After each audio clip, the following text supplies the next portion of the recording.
एक आदमी की बिटिया रहा के रिश्ता लगा एक आदमी के साथे, लड़के के साथे लगा तो बपुआ देखेगा कि देखी लड़कवा है कौन मेर गवा, तो के दाढ़ी रहे तो लौट गया हुआ, कहे अरे वो तो मुल्ला लागत है हो, का कमाई का खवाई, छोड़ो कहूँ पैंट बूसट वाला बताओ। तो पैंट बूसट वाला मिल गया, जब मिल गया तो रिश्ता तय हो गया। जब शादी का दिन आया तो उका दुल्हा बनावे खातिर लोग नहावे चले। अब तो दुल्हा अकेले नहा लेते, पहले ज़माने में दूल्हा को नहलाते थे। नहलावे चले तो उके पैखाना लग गया, तो चला गया लेटरिंग में पैखाना करे, और जब लेटरिंग से निकला तो नुहुरा उठ ही नहीं पावे। तो बाप का सोझावे तो सोझे नहीं हुआ, तो बाप रोवेला कैसे हाय आज के दुल्हा बनावे के, और बाराती दरवाजे पर हैं, चढ़ाएगा आप कैसे हुई। तो उसका घसीट उसीट के ढकेल के लेके गए डॉक्टर के पास। डॉक्टर साहब देखें तो कहीं घबराओ ना, ऑपरेशन करे पड़ी ठीक हुई जी। तो बपुआ रोवेला कहीं डॉक्टर साहब आज इसको दूल्हा बनाना है, लड़की के यहाँ इंतज़ार हो रहा है, डॉक्टर साहब ऑपरेशन करिए, अल्लाह जाने कब ठीक है। डॉक्टर साहब कहीं घबराओ ना, 2 मिनट लागी ठीक हुई जी। डॉक्टर साहब ऑपरेशन रूम में लेके गए और दरवाज़ा बंद किन, और 2 मिनट नहीं लाग दरवाज़ा खोल दी। जब खोलिन तो सीधा सीधा बढ़िया आराम से चल के आया।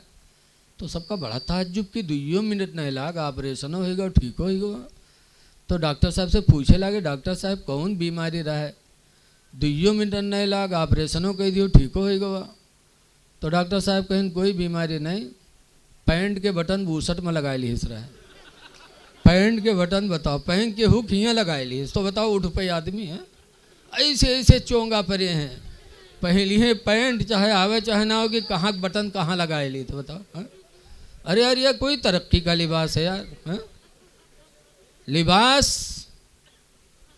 आज हम नबी करीम सल्लल्लाहु अलैहि वसल्लम के उसूल को छोड़ करके और फिर हम कामयाब हो जाएं, कभी कामयाब नहीं हो सकते हैं। पैंट पहनना नाजायज़ नहीं है, लेकिन पैंट आजकल लोग इतना चुस्त पहन लेते कि अगर पिछली दुकान देखो तो 2 हिस्से में बटी नज़र आवत है। अरे पैंट पहन सकते हो, पैंट पहनना जायज़ है, लेकिन इतनी ढीली बनवाओ कि तुम्हें उठने बैठने में तकलीफ़ ना हो, नमाज की अदायगी में तकलीफ़ ना हो। पहन सकते हो, लेकिन ऐसा पहनेंगे कि मस्जिद में ऐसे जाए तो तौफीक होई ना, और जुम्मा के दिन जाई हैं, और जुम्मा के दिन जाई हैं तो पैंट और शर्ट पहने, कुर्ता पैजामा ना पहनी है, पैंट और शर्ट। उसके बाद जब जई हैं जुम्मा में यहाँ और रुको में जई हैं तो शर्ट खसक के करिए ऐप चलिए और पैंट खसक के नीचे चलीजिए, 2 अंगुल दुकान खुली। और के बाद जब सजदम जाते हैं तो आधी दुकान खुलत है। अब बताओ तुम्हारी नमाज तो गई न, और जो पीछे देखा था उसके का हाल हुई बताओ। ऐ नौजवानों, इस जवानी को तुम खुदा की फर्मा बरदारी में गुजार दो, अंग्रेज़ों के ग़ुलाम न बनो, वो लिबास पहनो जिससे तुम नबी के ग़ुलाम समझे जाओ, वो चेहरा रखो जिससे तुम नबी के ग़ुलाम माने जाओ। सहाबा को नमाज पे नाज नहीं था। आजकल बहुत से लोग नमाज पढ़ते नाज करने लगते। नमाज पे नाज न करो। गौसे आदम 40 साल तक ईशा के वजू से फजर की नमाज पढ़ी, लेकिन घमंड था।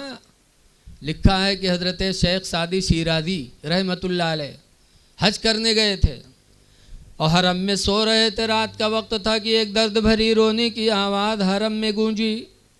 तो हज़रत शेख सादी की आँख खुले और रोने वाले को तलाश करने लगे कि इतनी रात में ये दर्द भरी रोने वाला कौन है। शेख सादी तलाश करते करते जब खाने काबा तक पहुँचे तो देखा कि खाने काबा के दरवाजे की जंजीर को पकड़कर एक नौजवान रो रहा है और ये कह रहा है, अल्लाह अगर मेरे आमाल तेरी बारगाह में कबूल हों तो क़यामत के दिन मेरी आँखों में रोशनी देना, और अगर मेरे आमाल कबूल न हो तो ऐ परवरदिगार क़यामत के दिन मुझे अंधा बना के उठाना ताकि लोगों के सामने में रुसवा न हूँ। ये दुआ कर रहे हैं, रो रहे हैं। शेख सादी पूछते हैं आप कौन है भाई, आप कौन है? तो रोने वाले नौजवान ने कहा इसमें अब्दुल कादिर जीलानी, मेरा नाम अब्दुल कादिर जीलानी। बताओ, वो गौसे पाक जिन्होंने 40 साल तक ईशा के वजू से फजर की नमाज पढ़ी, खाने काबा में रो रहे हैं और कह रहे हैं अल्लाह अगर मेरे अमाल कबूल हो तो क़यामत के दिन आंखों में रोशनी देना, और न हो तो मुझे अंधा बना के उठा लेना। और हम 4 वक्त की नमाज पढ़ के 5 वक्त की नमाज पढ़ के हम घमंड करने लगते। घमंड न करो। अब अक्सर तो देखा गवा है जो जवानी में कभू नमाज न पढ़ी है, जवानी में कहो मुर्गी चुरई है, कहो कटहल चुरई है, कहो यारवार छिंदरे करी हैं, और जब बुढ़ा जी हैं सब काम से लट गई हैं तब मस्जिद सुधरी है। ऐसे नमाजी इमाम के लिए मुसीबत रहा थे। ज़िंदगी में कभू पढ़ी नहीं, बुढ़ापा में यहाँ सुझाए तो बुढ़वन का नींद तो आवर नहीं है, 3 बजे रात के मस्जिद पहुँच गई हैं। तो कहे मौलवी, ओ मौलवी तुम बहुत सो थे, तुम्हारा यहाँ से बिस्तरा गोले हो वाला है। वो बुढ़वा यूँ नहीं सोचा था कि उम्र में हम रहन तो हम का करी तरह। अरे पहुँच गए हो मस्जिद में फजर में तो इमाम को बुरा न कहो, इमाम को तकलीफ़ न दो, बल्कि पहुंचकर वज़ू बनाकर 2 रकात नमाज तहियतुल मस्जिद पढ़ लो, तहियतुल वज़ू पढ़ लो। खुदा का शुक्र अदा करो कि परवरदिगार तेरा शुक्र है कि तूने अपने घर में सबसे पहले हाज़िरी की तौफीक अता फरमाई है। इबादत करो और जब वक्त हो जाए तो अजान पुकार दो। अजान हदीस पाक में मुआविया काला समय तो रसूलुल्लाह सल्लल्लाहु अलैहि वसल्लम यक़ूलो, मुआविया कहते कि मैंने हुजूर से सुना, हुजूर फरमाते हैं मन अज़्ज़ना, जिसने मस्जिद में अज़ान पढ़ी फ़कुतिबा लहू बराअतुम मिनन नार, तो उसके लिए जहन्नम से निजात का परवाना लिख दिया जाता। सुभान अल्लाह, सुभान अल्लाह। अल्लाह तौफीक दिया, आके अज़ान पढ़ दो, इमाम पर क्यों सवार हो रहे हो? इसलिए नाज करो तो गुलाम नबी पे नाज करो, नमाज पे नाज न करो, ना हज पे करो न रोज़ा पे। हाँ, अगर नबी की ग़ुलामी मैसर हो जाए तो ये सबसे बड़ी दौलत है, इस पर नाज करो। इस पर सहाबा ने भी नाज किया। नबी करीम के ज़माने में एक जंग हुई, हज़रत सफ़ीना घर से निकले जिहाद के लिए, रास्ते में जंगल पड़ा, हज़रत सफ़ीना तन्हा थे जंगल में। जब दाखिल हुए तो अल्लाह की मर्ज़ी थे अकेले और जंगल का शेर सामने आ गया। जब शेर सामने आया तो हज़रत सफ़ीना ने क्या कहा? बुखारी की हदीस है मुसलमानों। आज अगर हमका तुमका कहूँ गन्ना खेत में यहाँ अगर शेर मिल जाए तो क्या हाल हुई बताओ मीरगंज वाले? नीचे कपड़ा तो ख़राब हो जी, छड़ छड़ छड़ छड़ चली। लेकिन वारे हज़रत सफ़ीना, जब हज़रत सफ़ीना ने जंगल में शेर को तन्हा देखा, खुद तन्हा थे, तो बुखारी की हदीस में उन्होंने कहा था या अबल हारिस, ए जंगल के शेर, अना मौला रसूलिल्लाह, मैं रसूलुल्लाह का ग़ुलाम हूँ। सुभान अल्लाह, सुभान अल्लाह। ये नहीं कहा था मैं हाजी हूँ, ये नहीं कहा था मैं नमाजी हूँ, ये नहीं कहा था मैं आलिम हूँ, बल्कि उनको नाज था रसूलुल्लाह की ग़ुलामी पर। तो यही कहा था ना मौला रसूलुल्लाह, मैं रसूलुल्लाह का ग़ुलाम हूँ। सुभान अल्लाह, सुभान अल्लाह। जैसे इतना कहा सफ़ीना ने कि मैं रसूलुल्लाह का ग़ुलाम हूँ। बुखारी की हदीस में फ़अक़बलल असदो बसबसतन, वो शेर उनकी तरफ बढ़ा अपनी पूँछ को हिलाते हुए। जानवर पूँछ कब हिलाते हैं? कुत्ता को देखा होगा, जब किसी से मोहब्बत करता कुत्ता तो कि पूँछ रुकत नहीं है, टुन टुन टुन टुन टुन टुन टुन, बोलो चलती है कि नहीं चलती है? उसकी मोहब्बत की निशानी है। जानवर पूँछ हिलाते हैं जब मोहब्बत किसी से करते। फ़अक़बलल असदो बसबसतन, वो शेर आगे बढ़ा अपनी पूँछ को हिलाते हुए। वक़ब्बल क़दमैहि, और आकर के सफ़ीना के दोनों पैरों को चूम लिया। वक़ाम इला जंबी, और पैर को चूम कर आकर पहलू में खड़ा हो गया। वसारा माहू, और हज़रत सफ़ीना के साथ साथ वो शेर जंगल में चलने लगा, ये सोच करके कि नबी के ग़ुलाम जा रहे हैं, कहीं कोई दूसरा शख्स या दूसरी चीज़ नबी के ग़ुलाम को तकलीफ़ न दे दे। तो जंगल का शेर उनका निगरा हो गया। ऐ लोगों, नबी की ग़ुलामी पर सहाबा को नाज था, तो नबी के ग़ुलाम बन जाओ। लिबास ऐसा हो कि देखकर समझा जाए कि मुसलमान है, चेहरा ऐसा हो कि देखकर समझ में आए कि मुसलमान है। नबी के ग़ुलाम बन जाओ ताकि दुनिया से जाओ तो ग़ुलाम नबी बन के जाओ और मुसलमान बन के जाओ। मरना तो है ही है, किसी को बचना नहीं है। हिंदुस्तान में पहले अंग्रेज़ों की हुकूमत थी, हिंदू मुसलमान सब तंग थे, तो अंग्रेज़ों से जंग लड़ी गई, हिंदू मुसलमान सब लड़े जंग अंग्रेज़ों को भगाने के लिए, कामयाब भी हो गए। लेकिन उस जंग में 16,000 आलिम शहीद हुए थे। कितने आलिम शहीद हुए थे? अरे बोलो यार, जंग आज़ादी में कितने आलिम शहीद हुए बताओ। और मौलवी मौलाना का सब डरपोकना कहा था कि मौलवी मौलाना डरपोकना होता है। बताओ, अगर डरपोकना होती तो 16,000 शहीद होते। 16,000 आलिम शहीद हुए, खून दे दिया, लेकिन हिंदुस्तान को अंग्रेज़ों से बचा लिया। तो 16,000 आलिमों में एक मौलाना मुरादाबाद के भी थे जिनका नाम है किफ़ायतुल्लाह। अंग्रेज़ों ने कत्ल नहीं किया उनको फांसी दिया था। जब फांसी के फंदे पे मौलाना किफ़ायतुल्लाह को ले गए तब अंग्रेज़ों ने कहा था, दस्तूर है फांसी का कि जब इंसान को फांसी दी जाए तो आखिरी वक्त उसकी कोई ख्वाहिश पूछी जाए, आखिरी वक्त ख्वाहिश पूछी जाए, क्या ख्वाहिश है। तो मौलाना किफ़ायतुल्लाह से भी अंग्रेज़ों ने पूछा कि मौलाना आखिरी वक्त है तुम्हारा कोई ख्वाहिश?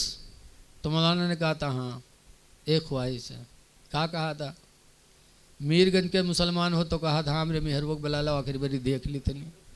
बोलो कहत कि ना कहत, या तनी लड़कवन बला लो तनी कुछ बात बताई दी। लेकिन मौलाना किफ़ायतुल्लाह कहाँ एक ख्वाहिश है मेरी। कहा क्या? कहा कलम दे दो कागज़ दे दो।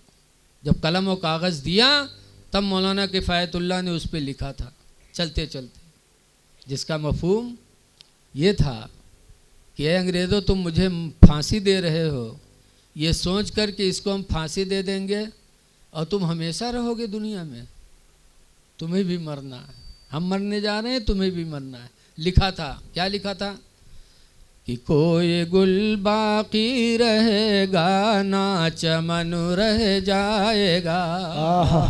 क्या बात। अंग्रेज़ों कुछ रह नहीं जाएगा, न कोई गुल बाकी रहेगा ना चमन रह जाएगा, और एक रसूलुल्लाह का दीन हसन रह जाएगा। सुभान अल्लाह। नारे तकबीर, नारे तकबीर, नारे रिसालत, मसलके आला हजरत, फैज़ाने आला हजरत मुफ्ती रफीक आलम साहब खन्नापुरी। नारे तकबीर, नारे रिसालत, सुभान अल्लाह, सुभान अल्लाह। हम सफीरो बाग में हैं कोई दम के चहचहे। ये दुनिया मुसाफिर है, सफ़र, हम सब मुसाफिर हैं। ये दुनिया में हम आए हैं थोड़ी देर के लिए। जैसे एक परिंदा उड़ते उड़ते किसी बाग में पहुंचता है और टाएं टाएं बोला थोड़ी देर, उसके बाद फिर फुर्र से उड़ गया। तो कहते हैं कि हम सफ़ीरो बाग में हैं कोई दम के चहचहे, हम सफ़ीरो बाग में हैं कोई दम के चहचहे, और बुलबुलें उड़ जाएंगी सोना चमन रह जाएगा, बुलबुलें उड़ जाएंगी सोना चमन रह जाएगा, और अतलसो कम ख्वाब की पोशाक पे नाज़ान हो, अतलसो कम ख्वाब की पोशाक पे नाज़ान हो, और इस तने बेजान पर खाले कफन रह जाएगा। चलते चलते उन्होंने नसीहत दी थी, इसलिए लोगों मौत बरहक है, मरना है, इसलिए उससे पहले हम ग़ुलाम नबी बन जाएं। अपने चेहरे से, अपने जिस्म से ज़ाहिर करें कि हम मुसलमान हैं। चेहरे पे दाढ़ी सजा लो। हदीस पाक में है कि दाढ़ी कब्र में रोशनी का सहारा है, कि जिसके चेहरे पे दाढ़ी होगी उसकी कब्र मुनव्वर होगी। वो अंधेरी कोठरी की तैयारी कर लो, इसके रसूल दिल में पैदा करो, चेहरों पे दाढ़ियाँ सजा लो। आला हजरत फरमाते हैं लहद में इश्क नबी शह का दाग लेके चले, अंधेरी रात सुनी थी चराग लेके चले। हाँ, तो कब्र में चराग अगर है तो इसके रसूल है और आमाल सालिहा हैं। इसलिए अच्छे आमाल कर लो। अल्लाह ताला हमको आपको अमल खैर की तौफीक अता फरमाए। माँ बाप की फरमा बरदारी करो। भाई एक चीज़ बता रहा हूँ कि हदीस पाक में है कि अल्लाह हर गुनाह माफ़ करेगा, लेकिन एक गुनाह ऐसा है जिसको अल्लाह माफ़ नहीं करेगा। वो कौन गुनाह है? हदीस पाक में नबी क़तादा काला काला रसूलुल्लाह, हज़रत अबू क़तादा से रवायत है, फरमाते अल्लाह के रसूल ने इरशाद फरमाया, इन्नल्लाह यग़फ़िरु कुल्ल ज़ुनूब, बेशक अल्लाह ताला हर गुनाह माफ़ कर देगा, इल्ला उक़ूक़ल वालिदैन, मगर माँ बाप की नाफरमानी को अल्लाह माफ़ नहीं करेगा। हर गुनाह माफ़ करेगा लेकिन माँ बाप का नाफरमान बख्शा नहीं जाएगा। इसलिए नौजवानों, अपने माँ बाप को राज़ी करने की कोशिश करो। ये हुक्म दें तो इनका हुक्म मानो। अल्लाह ताला हमको आपको नबी करीम सल्लल्लाहु अलैहि वसल्लम की सुन्नतों का आमिल बनाए और रहम दिल बनाए। मैं एक आखिरी बात और बता रहा हूँ कि आज हर आदमी अल्लाह की रहमत का मुंतज़िर है। बोलो, हम भी हैं, आप भी हो कि अल्लाह हम पर अपनी रहमत नाजिल फरमा दे। लेकिन अल्लाह की रहमत किस पर नाजिल होगी? अल्लाह के रसूल ने फरमाया, हुज़ूर फरमाते ला यरहमुल्लाह, अल्लाह उस पर रहम नहीं करेगा। साहबा ने पूछा कौन, किस पर अल्लाह रहम नहीं करेगा? तो हुज़ूर ने फरमाया मल्ला यरहमुन्नास, जो इंसानों पर रहम नहीं करेगा अल्लाह उस पर भी रहम नहीं फरमाएगा। इंसानों पे जो रहम नहीं करेगा, इंसान में हिंदू मुस्लिम सब आते हैं। बोलो, है सब कि नहीं है? हिंदू मुस्लिम सब इंसान हैं। मुसलमान पर परेशान देखो तो उस पर भी रहम करो, हिंदू परेशान हो उस पर भी रहम करो। हमारे बुजुर्गों से भी साबित है। बुस्तान में एक मजूसी था, हज़रत बायज़ीद बुस्तामी का पड़ोसी था। एक रात उस मजूसी के घर में बच्चे की रोने की आवाज़ आई। आज हम लोगों के महल्ले में भी बच्चे रोते हैं, तो जब बच्चा कोई रोई तो हम लोग आँख खुली तो क्या गौर की है जी घर के हो कि कोनो पड़ोसी को है। अगर घर का है तब तो उठ पे फलनिया उठे, कहा बात काहे ले को रोत, अगर पड़ोसी सोए लो। बोलो, लेकिन बायज़ीद बुस्तामी की ज़िंदगी देखो। पड़ोस में मजूसी है, उसका बच्चा रोने लगा। बायज़ीद बुस्तामी उठे, रात की तारीकी में दरवाज़ा खोला, मजूसी के घर पे गए, दरवाज़ा खटखटाया। मजूसी ने दरवाज़ा खोला। बायज़ीद पूछते तुम्हारा बच्चा बहुत देर से रो रहा है? तो मजूसी कहता है बायज़ीद, गरीबी ने चारों तरफ से घेर लिया। ऐ बायज़ीद, इतनी गरीबी आ गई, इतनी गरीबी आ गई कि आज मेरे घर में चिराग जलाने की भी तौफीक न रही। अंधेरा पड़ा है मेरा घर, अंधेरे की वजह से मेरा छोटा बच्चा घबरा रहा है, रो रहा है।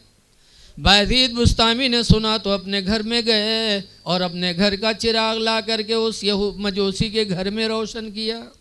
जब बायज़ीद बुस्तामी ने अपने घर का चिराग ला करके मजूसी के घर में रोशन किया, उजाला हुआ तो रोता हुआ बच्चा खामोश हुआ। तब मजूसी अपनी बीवी से कहता है, मेरी बीवी, मुसलमान कितने रहम दिल हैं कि हम मजूसी बायज़ीद मुसलमान, लेकिन मेरे बच्चे का रोना गवारा न हुआ और अपना चिराग लाके मेरे घर में रोशन किया। ऐ मेरी बीवी, जब बायज़ीद बुस्तामी का चिराग मेरे घर में जल चुका है तो बेहतर है कि इस्लाम का चिराग अपने दिलों में जलाया जाए। मजूसी ने कलमा पढ़ा तो उसकी औरत ने भी कलमा पढ़ा और घर के लोग कलमा पढ़ के सब मुसलमान हो गए। सुभान अल्लाह, सुभान अल्लाह। लोगों, हमारे बुजुर्गों ने हिंदू मुस्लिम नहीं देखा, बल्कि देखा कि खुदा का बंदा है, परेशान है, इसकी मदद कर दो, खुदा राजी हो जाए। सुभान अल्लाह। इसलिए आपस में रहम करो। जितना रहम करोगे अल्लाह वैसे ही आपकी रोज़ी में भी बरकत देगा और आप पर अपना रहम व करम नाजिल फरमाएगा।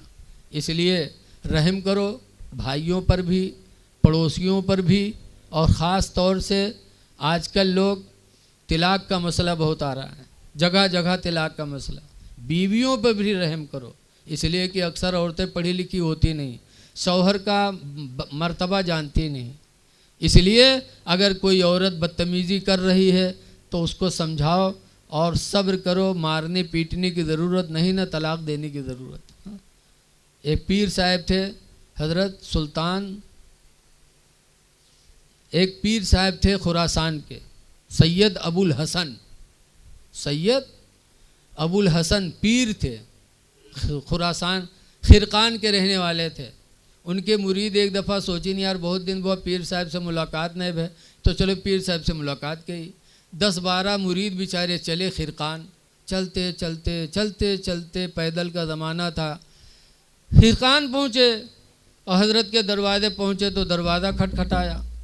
तो जब खटखटाइन तो हज़रत रहे नहीं, हज़रत की बीवी रहे हजरतैन, वो आएगी, दरवाज़ा खोलिन, मुरीद लोग सलाम किन, तो पूछिन हज़रत कहाँ हैं, तो बीवी चौंकी, कहीं हज़रत हमारे घर में हज़रत को है भैया, कौन हज़रत, कहीं हमारे पीर हज़रत सैयद अबुल हसन खिरकानी, कहीं हाँ वो दज्जलवा का हज़रत कहा तो तुम लोग, उसे मुरीद हो गए हो मक्कार से।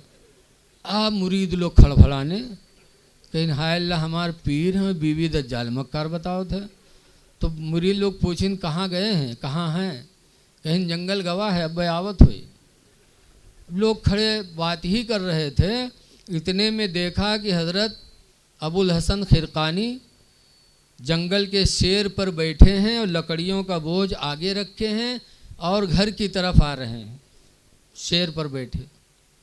जब आए बीवी देखिस, बस भाग घर में कहे हाय वद दुश्मनवा शेर बलायल आवाज़, वो घर में भाग गए। और मुरीद बेचारे कहाँ चले जाएं। हज़रत आए, घोड़े शेर से नीचे उतरे, लकड़ियों का बोझ उतारा, शेर ने हज़रत का पैर चूमा, अपनी बोली में इजाज़त मांगी, हज़रत ने इजाज़त दिया तो शेर जंगल वापस चला गया। जब चला गया तब मुरीदों ने कहा हुजूर अजीब हाल है आपका, आपका इतना बड़ा मर्तबा कि जंगल का शेर आपकी फर्मा बरदारी कर रहा है, आपके पैरों को चूम रहा है, इतना बड़ा मर्तबा आपका, और आपकी बीवी आपको दज्जाल मक्कार बताती हैं। तो हज़रत फरमाते हैं सुनो, ये मर्तबा जो खुदा ने मुझे अता किया है कि शेर भी मेरा फर्मा बरदारी करता, ये मर्तबा जो खुदा ने मुझे अता किया, विलायत अता की, ये उसी बीवी की बदतमीज़ी पर सब्र करने की वजह से, कि जाहिला है, मेरे माँ बाप ने निकाह कर दिया, जाहिलियत की वजह से मुझे तकलीफ़ें देती है, मुझे बुरी सी बुरी बातें कहती रहती है, लेकिन मैंने सब्र किया, ना मारा कभी ना तलाक दिया, तो अल्लाह ने सब्र की वजह से मुझे विलायत अता फरमा दी। पता चला है कि इंसान जब अपनी बीवी पर अच्छा सलूक करता है, मारता नहीं, तलाक का इरादा नहीं करता, सब्र करता रहता है, तो अल्लाह उस इंसान के दर्जात को बुलंद फरमा देता। इसलिए घर में मारपीट न रखो, नबी करीम के अखलाक को ज़िंदा करो। बीवियों को मारना यह कोई बहादुरी की बात नहीं। बाहर जुतियाए जाओ, घर में आओ तो शेर बन के आओ, ये गलत बात है। बीवी मारने से क्या बहादुरी। लेकिन आजकल के कुछ सास ऐसी हैं जो डईन है, डईन। अगर बतोइया आई और लड़का नहीं मारे सप्ताह 2 हफ्ता, तो मोहल्लम घूम घूम के वो बुढ़ियावा डईनिया का कहा था, लड़कवा तो हमार मेहरी आए गवा, अल्लाह जाने कौन घूटी पियाए दी से इते आवत, तो कहे हाथ है नहीं उठत, बताओ कह कह के मार खवावत है। मारना कोई बहादुरी नहीं है। रहमो करम करोगे तो अल्लाह तुम पर रहम करेगा। हाँ, लेकिन कुछ इस टाइम ऐसे बदतमीज़ हैं जो बीवियों पर जुल्म करते हैं। मौलाना अब्दुल मुस्तफ़ा आज़मी लिखते हैं कि एक आदमी रहा है जो अपनी बीवी बहुत मारे, और बेचारी जब घर से आई थी तो उसके बाप ने रुखसत करते वक्त एक वसीयत किया था। जब बच्ची घर से चली थी तो बाप ने कहा था, बेटी शौहर के घर जा रही हो, खुशी के भी दिन आएंगे ज़िंदगी में, तो बेटा खुशी के दिन आएंगे तो खुदा का शुक्र अदा करना, और मुसीबत के भी दिन आएंगे ज़िंदगी में, तो बेटी मुसीबत के दिन आएंगे तो सब्र करना। ज़िंदगी में कभी शौहर के घर से तुम्हारे कदम निकलने नहीं है बेटी। बाप ने ये वसीयत करके भेजा, तो लड़की मार खा रही है, सब्र कर रही है। अब आजकल बिटिया का हम लोग रुखसत करी थे तो घर छुट्टी, माँ बाप छुट्टी हैं तो रोईबे करी, और जब बिटियावा चले गए रोवे लगे तो पप्पा का कहा था, जा रे रोवत का है, डराए ना, जा अगर आँखी फू उठे तो के सारे आँखी फोड़ दे। तू काहे डरात है, जा चाहे 4 बीघा जमीन बिका जाओ का थोड़ा कत्ल कराए दे। बताओ, बप्पा जब पहलवान बनावे पटनायक पठई है तो हुआ जंग हुई कि वो घर जन्नत बनी है। वो बाप बड़ा अच्छा था, अपनी बच्ची को ये तालीम दे के भेजा। लड़की गई, शौहर जालिम मिल गया, सुबह मारे शाम मारे, और लड़की बेचारी सब्र करती रही, मार खाती रही। कुछ दिनों के बाद शौहर के मिजाज को परख गई, तो जैसे शौहर का मिजाज था वैसे चलने लगी। जब वैसे चलने लगी तो मारपीट धीरे धीरे बंद होने लगा। जिंदगी में कुछ ऐसे भी दिन आए कि 2 हफ्ता मारपीट नहीं हुई, मारे मौके नहीं, जैसे उसके मिजाज वैसे वो काम करे लग, तो मारपीट बंद। जब 2 हफ्ता नहीं मारे पैस, तो एक दिन मुहारम ठाड़ सोचे कि 2 हफ्ता होगा मारे नहीं, मार चटपटाए। तो मुहारम ठाड़ सोचे कि कौन जुगाड़ लगे का मारे की हम। तो एक प्रोग्राम बनाओ के दिल में, कहे जय थे मछली लेके अबे, और मछली ला के घर में रख देवे, तके जब बनाए के रखी खाना खाए खातिर भलाई, तो बैठबे तो ये पूछबे कि अरे सब मछली बनाए हैं। तो अगर कहीं सब बनाए हैं तो ये कह के मरबे कि सब काहे बनाए डाले रे, आधा रख दी थी कल का खेबे रे। और अगर कहीं आधा बनाए हैं आधा कल खातिर रखे हैं तो ये कह के मरबे कि मछली हो आधी रख दी है, कल वो सड़ जाए कि न सड़ी रे।